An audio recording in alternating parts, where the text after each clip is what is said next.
Hello, my name is Latifa Al Maktoum. I was born on December 5, 1985. Um, my mom is Houria Ahmed Lamara. She's from Algeria. My father is the Prime Minister of UAE and the ruler of Dubai, Mohammed bin Rashid Saeed Al Maktoum. He has three daughters called Latifa. I'm the middle one.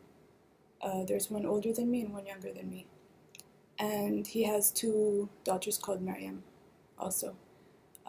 I have 30 brothers and sisters total. I had to say that in case this video is discredited in any way that, no, there is a Latifa there and a Latifa there. Yeah, there's three Latifas. I'm one of them. I'm the middle Latifa. My full sisters are Metha and Shamsa. They're both older than me, and Majid, he's younger than me. And I'm making this video because it could be the last video I make.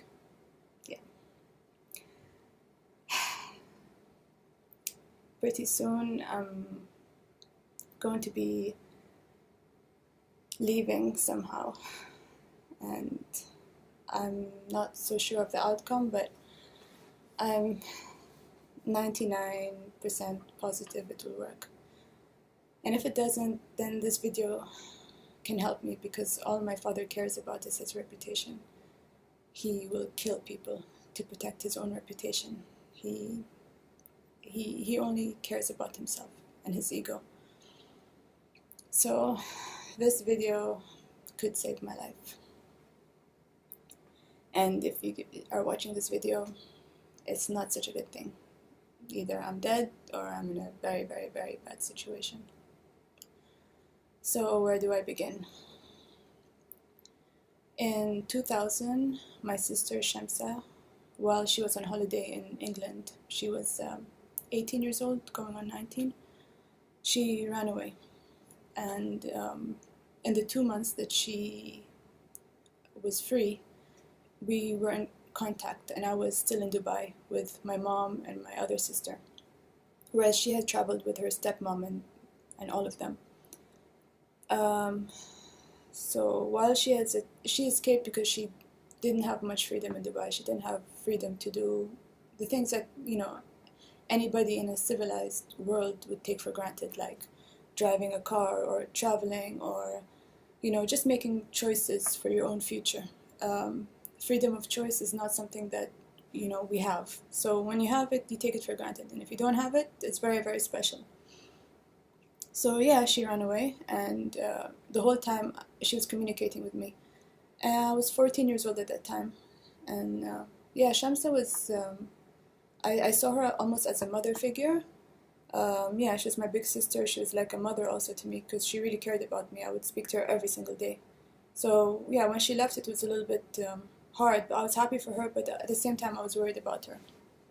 And what she did was, she also contacted one of her friends in Dubai, whose name is Leila Harib. And she kept calling Leila. And what my father has done is he went to Leila's house and he tried to bribe her with a Rolex. And he said, we need to tap your phone to track Shamsa to see where she is. So that's what they did. And Leila told Shamsa, she told her, my phone is bugged. They're trying to find you, be careful. And Shamsa told me that, and I told her, stop calling Leila, because if you call her, they're going to find you. I think she was very lonely in the UK by herself. She had nobody else to talk to, so she talked to us, and she kept talking to Leila. So yeah, after 2 months, they found her. Basically, she was on the streets, and a bunch of guys in a car just drove up. They found her, they grabbed her, kicking and screaming, threw her in the car. And she was driven somewhere by helicopter. She was driven to a helicopter somehow, ended up in France, and from France she came to Dubai. She was drugged on the plane. It was a private jet, so nobody was checking anything. She was drugged, brought back to Dubai, and basically put in this building. The building is called khayma, which means tent in Arabic, but it's not a tent, it's just called a tent. And it's in Zabil Palace, the property of my stepmom, Hind. And she was kept there and locked there. And during that time, we could send her some things, like clothes or whatever. So we snuck in a telephone for her. We, meaning me and my adopted sister Muna Lamara. We were in contact with her, and we snuck in a telephone so we could talk to her. So while she was inside, she contacted some journalists in the UK, and they released the story to The Guardian. I think it was around May 2001 when the story came out. I'm not really sure. The story is, Google Shamsa Al Maktoum and it's the first things that come up, her escape and all of that. So when the story came out, I think they realized that somehow she was in a communication or somebody was helping her, whatever. So the police went and they took Muna from her university and they questioned and tortured her. And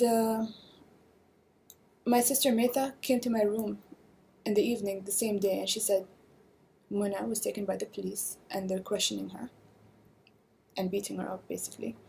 What do you know about Shamsa? And Metha was kind of acting like the interrogator, you know, like, I'm going to interrogate you to get information from you. I said, I don't know anything. And anyway, I went and I told my other adopted sister, Fatma Lamara, who, by the way, was kept in a cabin in our house. She was kept, it's another story. She's kept in a cabin on our property, but locked up, separated from the rest of the family because she's naughty. Her naughty behavior. She's rebellious. So she's basically kept in a cage in our house. And anyway, I wrote a note for her, and I told our housemate to give it to her, to slide it under her door. And she did. And I told her, you know, Muna's been taken and she's been questioned by the police and everything. And then Fatma just went crazy. She just like broke down the window. She and the door. She threw the metal thing outside the window. She broke it. She got out. She took a knife. She was threatening Ali, who is he's a chef, but he's also like the brother-in-law of my father's right-hand man. So he's kind of like in charge of the staff or whatever. So she took a knife and she was threatening him like, I want to see Muna, I want to see Muna. So they took Fatma, they put her in prison and they tortured her also. And then they realized that she knew nothing. We didn't tell her because we couldn't tell her that we were in contact with Shamsa. Anyway, what happened after that? Yeah, so that day I kind of lost everyone. All my friends, all my sisters, everything. I lost everyone that day. It was a very hard day for me. And of course, I lost my communication with Shamsa.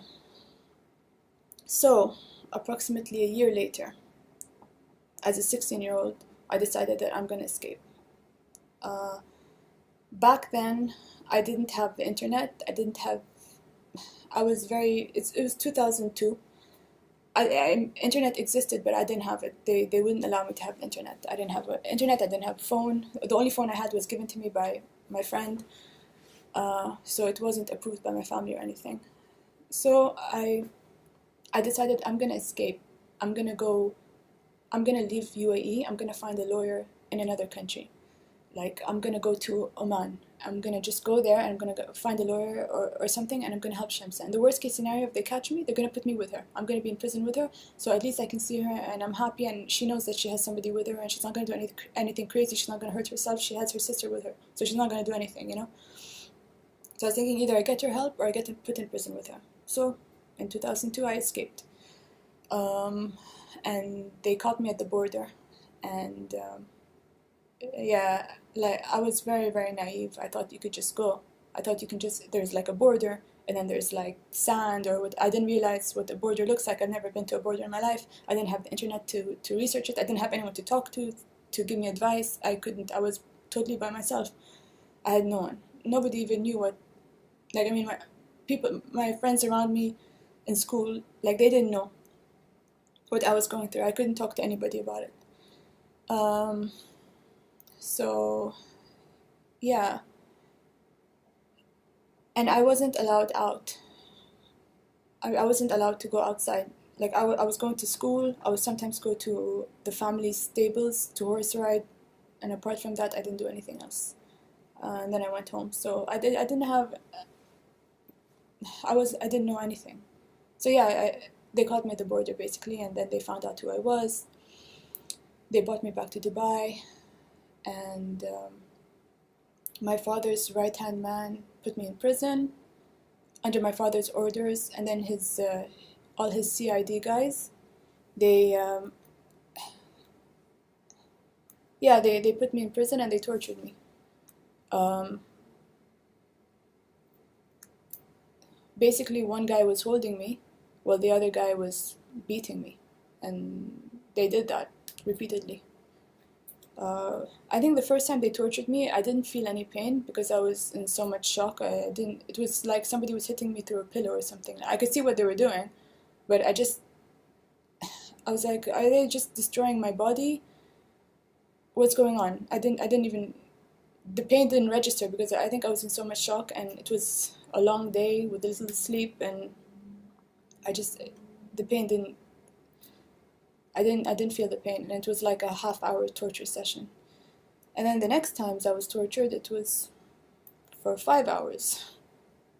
And yeah, I was just pulled from the bed, driven to another location, in in the palace, in the same building, the khema, the tent, which is not a tent. And yeah, they tortured me. I knew how long it was because I had a watch. And they told me that your father told us to beat you until we kill you. That's his orders, your father's orders. Your father, the ruler of Dubai, that's what he said. So all of this public image that he's trying to portray, human rights, is bullshit. He's the most evil person I've ever met in my life. He's pure evil. There's nothing good in him. He's responsible for so many people's deaths and ruining so many people's lives.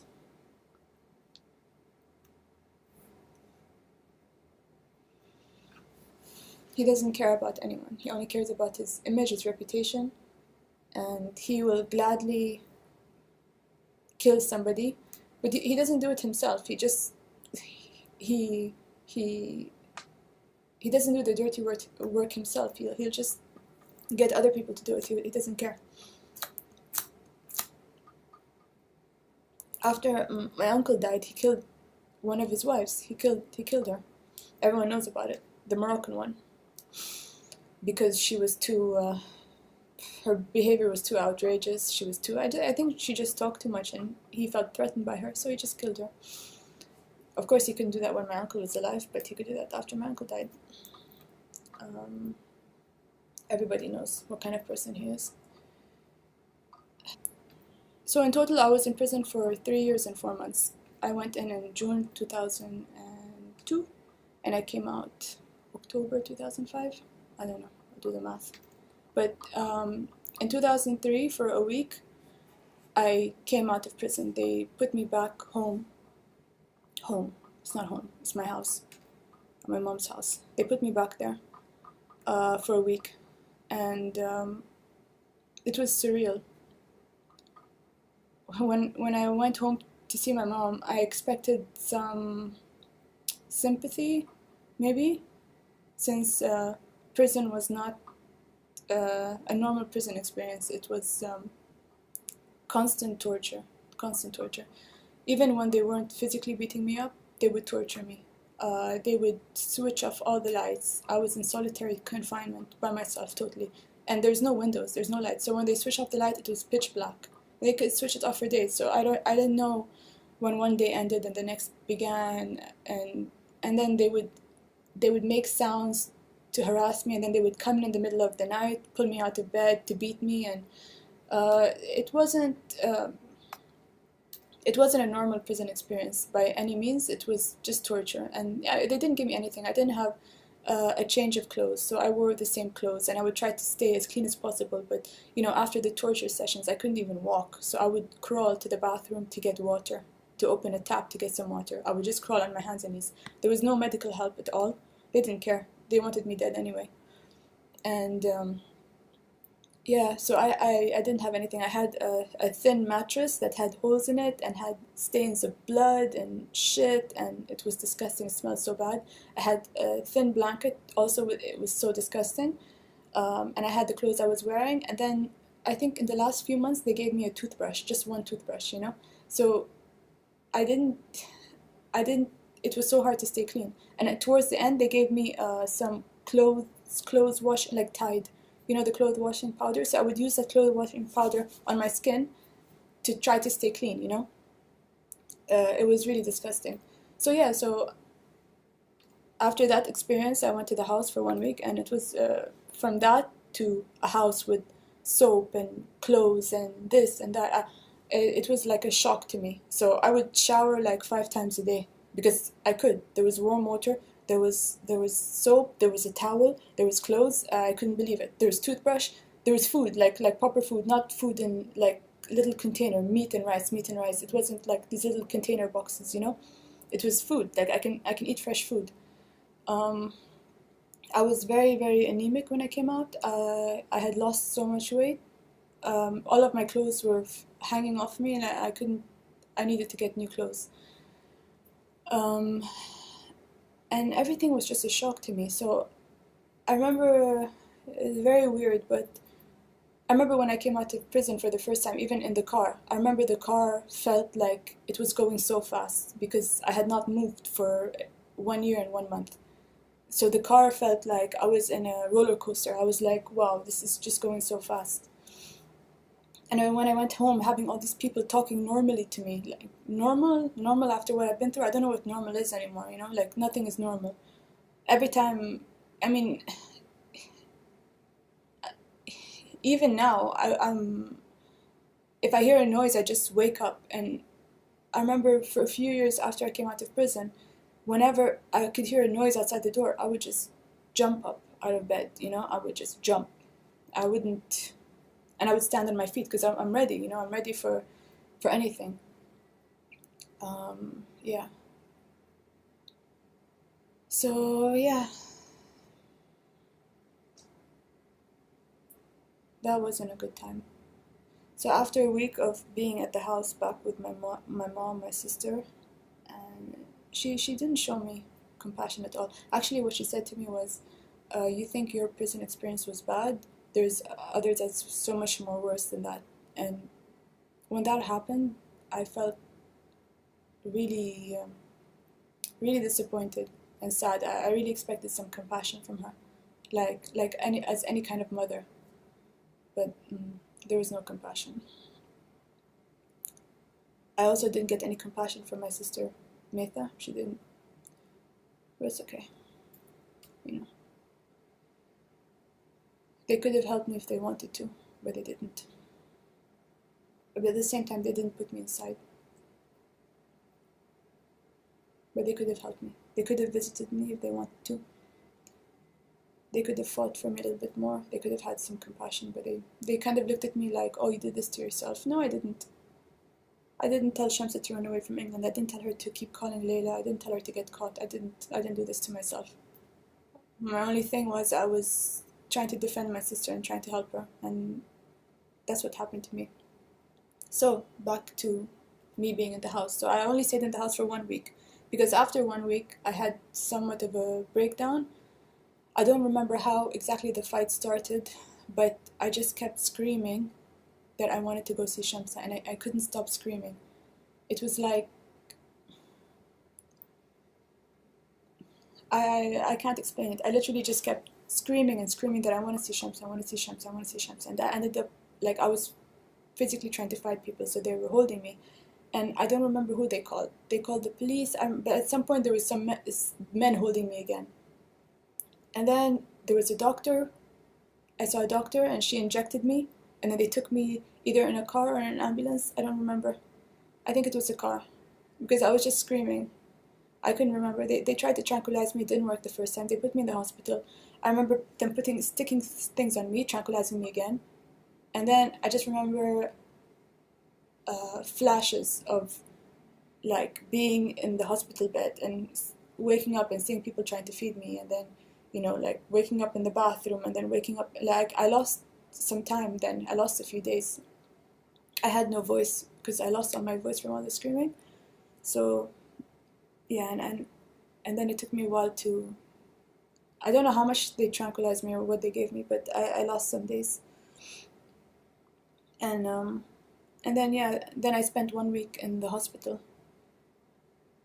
and with no voice, and the nurses there were very, very, very good, and they were trying to make it as normal as possible for me, like not to treat me like a mental patient, you know, because I'm not a mental patient.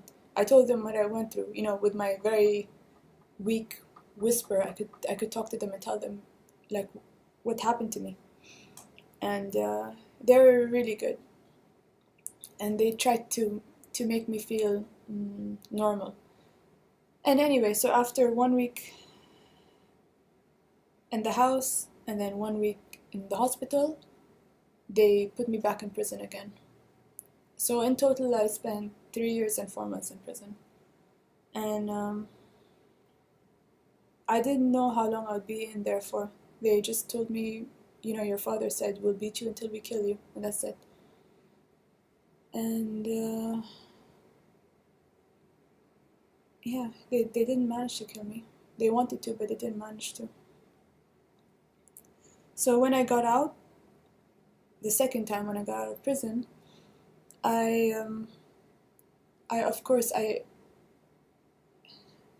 just, I hated everyone. I didn't trust any people at all.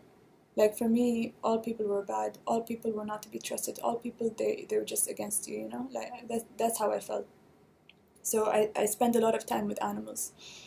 With the horses, with the dogs, with cats, with birds, with just different kinds of animals. I would spend my days with animals, and then I would go to my room and watch movies or something, but I wouldn't interact with people. I didn't have anyone I trusted. And then yeah, so it took me, I don't know how many years coming out of prison to fully recover from that experience. I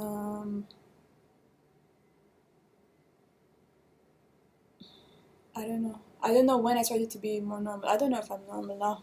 I mean, it's something that really changes you, you know, makes you lose trust in people. The summer of 2017 is when a lot of things changed that kind of pushed me to go. Like, I can't wait any longer for Shamsa to get better so I can take her with me. I realized, you know, this took me almost 10 years to realize that me being here is not helping her at all. I can't help her here. I need to leave. And that's the only way I can help her. That's the only way I can help myself. I can help her. I can help a lot of people, is to leave. Being here, I cannot help her at all. So, and also in 2017, I lost a good friend in the summer, and it made me see how life is so short. You know, there's no guarantees. Just there's no reason to keep waiting for somebody to make a change or somebody to be ready. There's no reason to keep waiting. Just go. You know, just make the big step. Go. Shamsa will be fine without you, and once you're gone, you can help her. So I need to make this video in case I don't make it.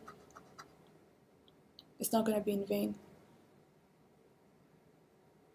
Somebody will have some footage. I have to remember to say everything, because this could be the last video I made. I don't know what else to say. I don't know what else to say. They will for sure try to discredit this video and say it's a lie or it's an actress or something, for sure. I don't know what else to say about me. I'll just say more information about me. I went to Dubai English speaking school when I was a kid, and then I went to International School of Shurafat, and then for 1 year I went to the Latifa School for Girls. And then yeah, when I got out of prison, I was horse riding in Zabil Stables, and then I was scuba diving in Fujairah, and then I started skydiving with Skydive Dubai. So there's a lot of people who can, who know me. They know my face, they know how I talk, they know me. So even if they try to discredit me, I hope some of my friends along the way will say, I know Latifa, and that's really her, and you know. Anyway, I look like my sister Metha. I look like my brother Majid, and they're both famous figures, so even if they try to discredit me, I look like my siblings. So, and I've also given copies of my passport and my certificates and all of that stuff. Which, by the way, I don't have possession of my passport. They won't give me my passport. My UAE passport is never in my possession. I just got a photocopy of it when I did my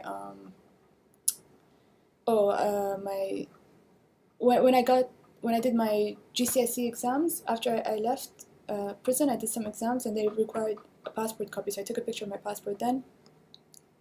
And also when I did my tandem rating for skydiving, the FAI, I don't know what it's called, they require some medical clearance, and which requires a copy of your passport, so I managed to copy the copy of my passport. They wouldn't even give me my passport, but they gave me a copy of my passport. So I'm not allowed to drive, I'm not allowed to travel or leave Dubai at all. I can't. I haven't left the country since 2000. I've been asking a lot just to go traveling, to study, to do anything normal. They don't let me. I have a curfew when I go out and I come back home. I have to be back at a certain time. My mom, she always she needs to know exactly where I am. The drivers report back to my father's office where I go, etc., etc. We have assigned drivers. We're not allowed to get into anyone's car. I have to go with the driver. The driver has to know exactly where I am. Yeah, so that's my life basically. It's very restricted. I can't even go to another emirate without permission. I can't, so I have to be in Dubai. Yeah, so yeah, even if they try to discredit me, I have a lot of data that they can't discredit me. Well, they will try, and then they will be discredited. So yeah, this could be my last video. I hope it isn't. I hope I never use this video. I hope this video just gets deleted and we're all okay. But this video needed to be made. I don't know what else I need to say. So what I'm hoping for after I leave is that I get my passport and I have freedom of choice in my life, and I can help Shamsa from wherever I am. I can say, give her her passport, let her travel, let her see me. And I think that's the only way to help anyone, including myself. I don't know what else to say. I can talk about a lot of things that I've seen in my life. When I was 6 months old, my father's sister wanted me, so she took me away from my mom. So I lived for the first 10 years of my life in the palace, believing that my aunt was in fact my mother. And I would visit my real mother maybe once a year. I would never sleep there. I would just spend the day and go to the palace at night.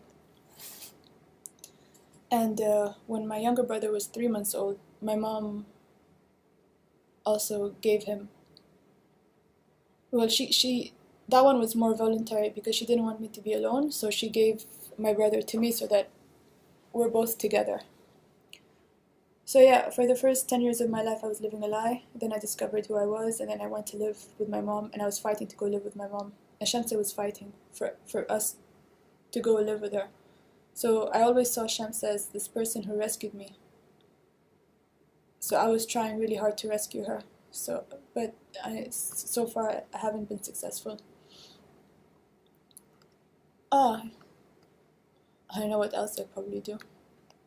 They'll probably tell Shamsa to make some video talking about how I'm a liar, or try to discredit me or something like that. For sure they will try to do that. Knowing them. Of course she will. She has no freedom. she can't do anything. You know, she's right now she has a psychiatrist with her, and she's surrounded by nurses. They're in her room when she sleeps. They take notes of when she wakes up, when she sleeps, when she eats, what she says, the conversation she says. They watch her take her pills. They make sure that she takes all of her pills. These drugs to control her mind. I don't know what they are. And so her life is totally controlled. Oh yeah, and in the summer also, what happened, which I should have said, is um, Shamsa was discovered with a few mobile phones. So uh, my mom and my other sister, they got paranoid that she was gonna try to contact the journalists in England again to talk to them about her situation or whatever. Try to tarnish my father's reputation, basically. They were scared of that. So that's when her situation got more controlled. That's when the psychiatrist was brought in to stay with her full time. She was already dealing with psychiatrists, but never somebody who was staying with her like as much as she is now. And full time nurses with her all the time. Basically, like walking around with a cage following her, you know. So she has no freedom. So basically, yeah, I think what they will do is they will try to use her to discredit me. That would be amazing. Because yeah, they will try to use her to discredit me.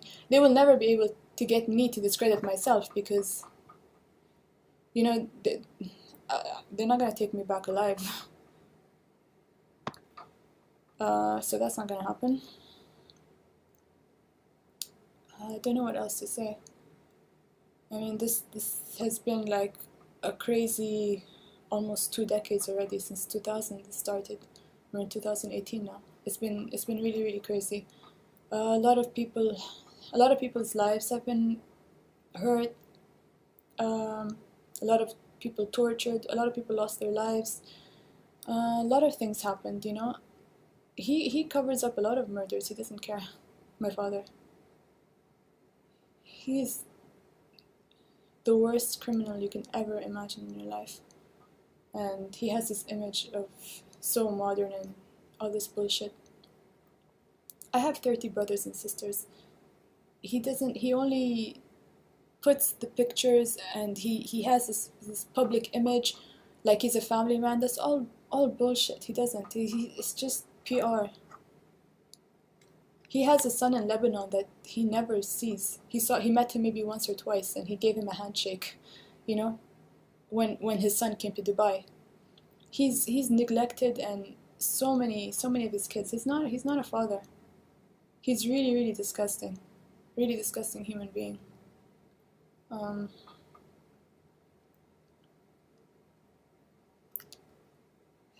yeah.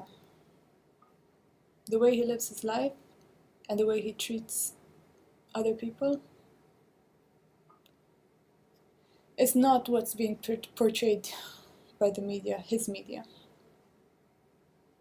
Remember, Dubai, the media is controlled, as is much of the Middle East. I don't know what else to say. I feel like if this thing kills me, or if I don't make it out alive, at least there's a video. It's sad that it's come to this point that I have to make a video, but I have to. I don't know what else to say. I'm trying to think of anything, everything. What else can I say about my life? Don't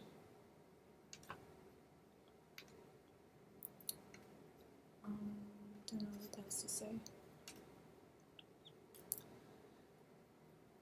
I really hope I don't need this video. And I'm feeling I won't need it. I'm feeling positive about the future. I'm feeling like it's the start of an adventure. It's the start of me claiming my life, my freedom of choice. I don't expect it to be easy.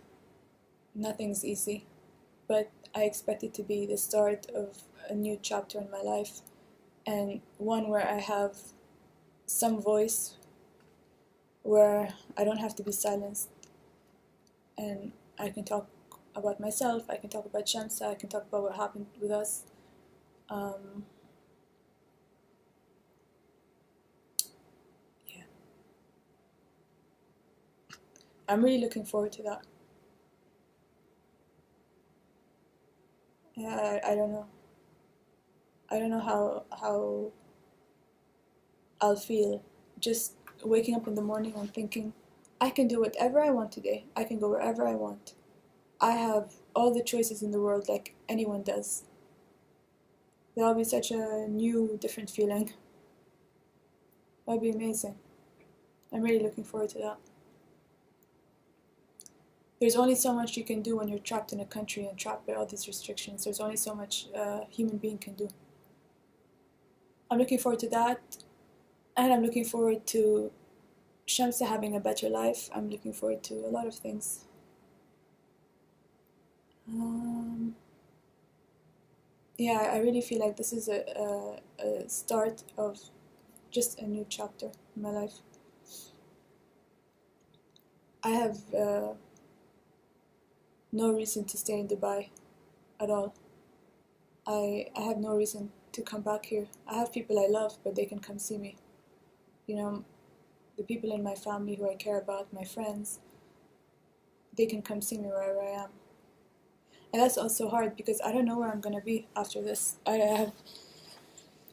don't know where I'm gonna be based. I don't know where I can live. I don't know anything. I don't know where I'm going. I really don't know. I know where I'm stopping. I know where I have to be for a while, but I don't know where I'll end up. Which is kind of nice also. I have all the options then, hopefully. Yeah. Did I forget to say anything? What do I talk about? Do I talk about all the murders? Do I talk about all the abuse I've seen? Do I talk about what? I don't know what to talk about. Because that would be a very, very long story.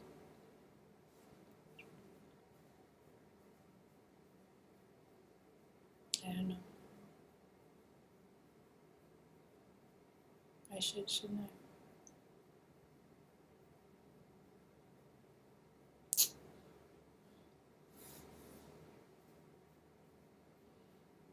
He's responsible for a lot of deaths. He is a major, major criminal. Major criminal. There is no justice here. They don't care. Especially if you're a female, your life is so disposable. They don't care.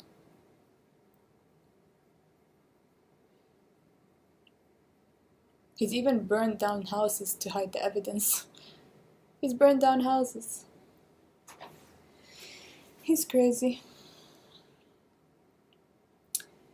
I think it's time that he faces the consequences of all the things that he's done in his life. He will. He will definitely face the consequences, no matter what he does to me. All the torture, everything, I'm not scared of him. He doesn't scare me. He's pathetic. Pathetic human being. And he's going to face the consequences of everything he's done, not just to me, but to everyone else. He will face the consequences. Yeah. Okay. I think there's nothing more in me to say now. Hopefully I don't need this video. Any final words? Any final words?